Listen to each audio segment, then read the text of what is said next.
Hi, good to see you today. Thank you so much as ever for joining me on a little bit of a sun-drenched moment here in the very heart of Parliament. I'm here today covering naturally the political beat, as you can imagine, which is never ending, let me tell you. Rachel still clinging hold of a job.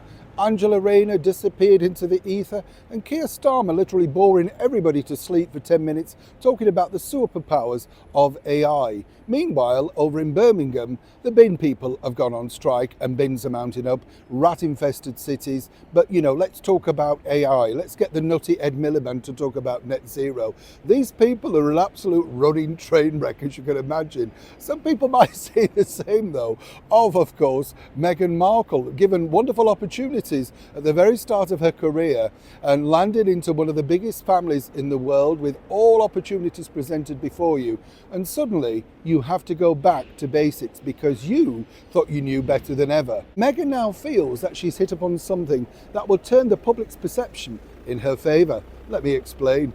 Hi, good to see you. Thank you so much for your time. Welcome with an all brand new subscriber. It's lovely to have your company. Here, as I say, in the very heart of Parliament. This particular park, by the way, Victoria Park, I'll just show you a little bit of it. There's a monument there just closed up. But this is where all the MPs get, interviewed and stuff. But what's interesting is you also see people in deep conversations in benches. You know what I'm saying?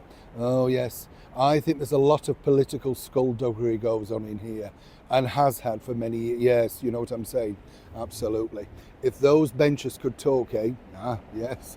Now let's get back to your royal story of the day. Meghan Markle, as you know, recently, sadly, tragically announced the passing of her dog, yes, Guy the Beagle, which featured in that particular trailer for her forthcoming Netflix series, now on March the 4th. On the streaming giant. They pulled it apparently because at Meghan's request she didn't think it was the right timing. Don't know about you, I don't understand what's the wrong timing. It's a terrible tragedy over there, but really it's a television programme. It's not highlighting anything too negative, so it doesn't necessarily seem very clever, does it? But moving forward, according to the source, basically this has given them the opportunity to do other things. That includes, of course, inserting a tribute to Guy, and more importantly, finding more footage of Guy the Beagle. This is because they want to put it back into the programming, and Meghan referencing this. Now, the reason being is she was overawed by the response that she placed on her Instagram account with the passing, and felt the public truly understood her compassion and a different side to the public perception that is portrayed out on digital platforms and in newspapers, etc. Now, they believe, of course, that Guy and the other animals may take the replacement of the fact of the missing children that we never see, Archie and Lily. And Meghan herself, of course, naturally very upset at losing her pet. I mean, it's not easy for anybody, but she feels that actually people will want to know more about Guy. And so if she can include this in the programme and then talk about him a little bit more, people may just warm towards her.